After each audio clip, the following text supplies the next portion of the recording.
Hi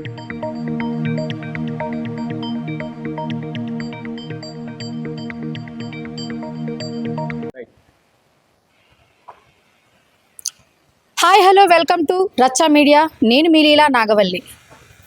ఉభయ తెలుగు రాష్ట్రాలలో అమ్మవారి ఆలయాలు దసరా శోభను సంతరించుకుంటున్నాయి. దసరా నవరాత్రులు ఏర్పడటానికి ఇంకా వారం రోజుల సమయం ఉంటుండగానే అమ్మవారి ఆలయాలలో లైట్ సెట్టింగ్లు అలాగే చలువ పందిళ్లతో ఆలయాలలో ఏర్పాట్లు శరవేగంగా సాగుతున్నాయి.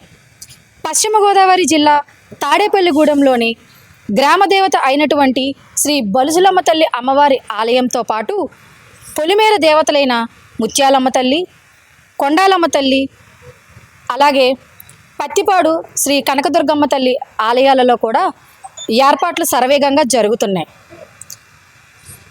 ఇప్పటికే దసరా పురస్కరించుకొని విజయవాడ కనకదుర్గమ్మ అమ్మవారి భక్తులు భక్తి శ్రద్ధలతో మాలలు వేసుకొని పూజలు నిర్వహిస్తున్నారు.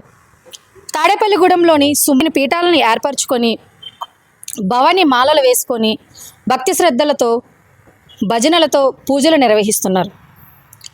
పశ్చిమ గోదావరి జిల్లా తాడేపల్లిగూడెంలోని ఇలవేల్పుగా విరాజిల్లుతున్న శ్రీ బలుసులమ్మ తల్లి అమ్మవారి ఆలయ విశిష్టతను తెలియజేసేందుకు మనతో పాటు వేద పండితులు ఉన్నారు.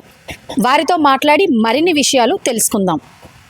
సార్, బలుసులమ్మ తల్లి అమ్మవారి ఆలయ విశిష్టతను మీరు మీ మాటల్లో తెలియజేయండి సార్. శ్రీమాత్రే నమః. శ్రీ బలుసులమ్మ దేవ్యే నమో నమః. ఈ యొక్క పశ్చిమ గోదావరి జిల్లా తాడేపల్లిగూడెం పట్టణ ఇలవేల్పుగా శ్రీచక్ర సంచారిణిగా స్వర్ణ యంత్రధారిణిగా అమ్మవారు విరాజిల్లుతూ ఉన్నారు. భక్తులు వారి కోరిన కోరికలను తీర్చేటువంటి కల్పతరువుగా ప్రతి నిత్యము కూడా ఆవిడని నమ్ముకున్నటువంటి భక్తులకు వెన్నండి ఆవిడ యొక్క సుఖ సంతోషాలతో భోగభాగ్యాలతో తొలుతూగేలుగా ఆశీర్వదించేటువంటి మహాతల్లి శ్రీ శ్రీ శ్రీ బలుసులమ్మ అమ్మవారు. ఆ అమ్మవారు గర్భగుడిలో సుమారుగా 13 అడుగుల ఎత్తులో మనకి దర్శనం ఇస్తున్నారు. అలాగే మూల విరాటు కింద స్వర్ణ యంత్రము, బంగారపు యంత్రాన్ని పునఃప్రతిష్ఠ చేసేటప్పుడు శ్రీచక్ర యంత్రాన్ని బంగారపు యంత్రం మీద లిఖించి సుమారుగా 2017 సంవత్సరంలో పునఃప్రతిష్ఠ చేసుకుని నూతన ఆలయంలో ప్రతిష్ఠించుకున్నాం. 2014 తదనంతరము అమ్మవారి యొక్క దేదీప్యమానంగా వెలుజరుతున్నారు. ఆలయ ప్రసిద్ధిగా ఉంచుతుంది. సుమారుగా 60 సంవత్సరాల క్రితం జాతర జరిగిందని పెద్దలు చెబుతూ ఉంటారు. అప్పటి నుంచి కొన్ని అనివార్య కారణాల వల్ల జాతర జరగలేదు తాడేపల్లిగూడెంలో అమ్మవారికి. తర్వాత జాతర వైభవానంతరము తాడేపల్లిగూడెం వైభవాన్ని మనం మార్పుగా చూసుకోవచ్చు. జాతరకు ముందుగా జాతర తర్వాతగా మన గ్రామ దేవతను ఆరాధించడం వల్ల ఈ యొక్క ప్రాంతమంతా కూడా విశేషమైనటువంటి అభివృద్ధి జరిగినది. అమ్మవారిని త్రికరణ శుద్ధితో ఎవరైతే కొలుస్తారో వారికి విశేష మనసా వాచ కర్మన త్రికరణ శుద్ధితో అమ్మ ఉంది అని నమ్మి ఎవరైతే ఆవిడని కొలుస్తారో వారికి వారి ఇంట ఎప్పుడూ కూడా సుఖ సంతోషాలతో వారిని కోరిన కోరికలు దీర్ఘకాలంగా ఏవైనా సమస్యలు ఉంటే అవన్నీ కూడా తొలగిపోతాయి. ప్రత్యక్షంగా మాకు చెబుతూ ఉంటారు వచ్చి, అమ్మ మేము ఇది మొక్కుకున్నామండి, మాకు ఇక్కడ ఇది జరిగింది, మేము ఇది మొక్కుబళ్ళు చెల్లించుకుంటున్నాం అని చెప్పి ఖచ్చితంగా అమ్మవారు నిరూపణంగా నిదర్శనంగా మనకి ప్రత్యక్షంగా చెబుతూ ఉంటే మాకు ఆనందంగా ఉంటుందన్నమాట. వాళ్ళు చెబుతూ ఉంటే అంటే అమ్మవారి యొక్క వైభవం వాళ్ళకి ప్రత్యక్షంగా కనపడుతోంది. అంటే కోరిన వాళ్ళకి ఎప్పటి నుంచో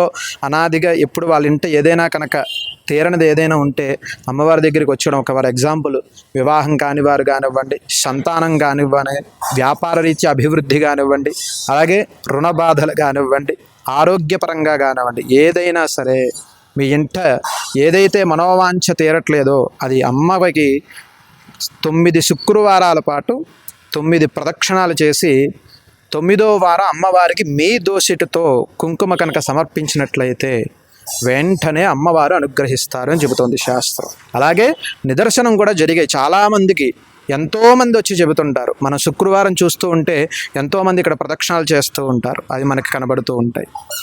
అలాగే ఇంకా విశేషం ఏంటంటే అమ్మవారికి ఎంతో బాలా రూపంలో చిన్న పిల్ల రూపంలో అమ్మవారు కనపడుతూ ఉంటుందని చెబుతూ ఉంటారు. కొంతమందికి సర్ప రూపంలో దర్శనమిస్తూ ఉంటారు, కొంతమందికి చిన్నపిల్ల రూపంలో దర్శనమిస్తుంటారు, కొంతమందికి నిండు ముత్తైదువుగా పండు ముసలావిడి యొక్క రూపంలో అమ్మవారి యొక్క దర్శనం జరుగుతుంటుంది. కానీ మనం ఆ సమయానికి మనం అనుకోక్కర్లేదు, ఎవరో రూపంలో వచ్చి అమ్మ అలా అనుగ్రహిస్తూ ఉంటారు. అలాగే కుంకుమ వాసన ఎక్కువగా అమ్మ దగ్గరికి వచ్చినప్పుడు ఎక్కువ కుంకుమ వాసన వస్తుందని చాలామంది చెబుతూ ఉంటారు. ఒకళ్ళు ఇద్దరు కాదు, చాలామంది చెబుతూ ఉంటారు. అంత నిదర్శనం అమ్మవారు. కాబట్టి ఎవరైనా సరే ఈ యొక్క రచ్చా మీడియా ద్వారా మేము తెలియజలుచుకునేది అదే, ఎవరైనా సరే మీ యొక్క సమస్యలు ఏమన్నా అమ్మవారికి త్రికరణ శుద్ధిగా నమ్మి, నీవు ఉన్నావు తల్లి, నేను నీకు ఈ సమస్య చెప్పుకుంటున్నాను, ఈ సమస్య ద్వారా మా ఇంట ఎప్పుడూ కూడా సుఖ సంతోషాలు ఉండాలి అనేసి చెప్పి మనస్ఫూర్తిగా కోరుకోండి. తప్పకుండా అమ్మవారు నిదర్శనం చూపిస్తారు, మీ కోరిక నెరవేరుతుంది. ఇది చూసారుగా శ్రీ పశ్చిమ గోదావరి జిల్లా తాడేపల్లిగూడెంలోని బొలుసులమ్మ అమ్మవారి యొక్క విశిష్టతని వేద పండితుల మాటల్లో విన్నాం కదా. ఇలాగే మరిన్ని కథనాలు విశేషాలు తెలుసుకోవడానికి చూస్తూనే ఉండండి మీ రచ్చా మీడియా.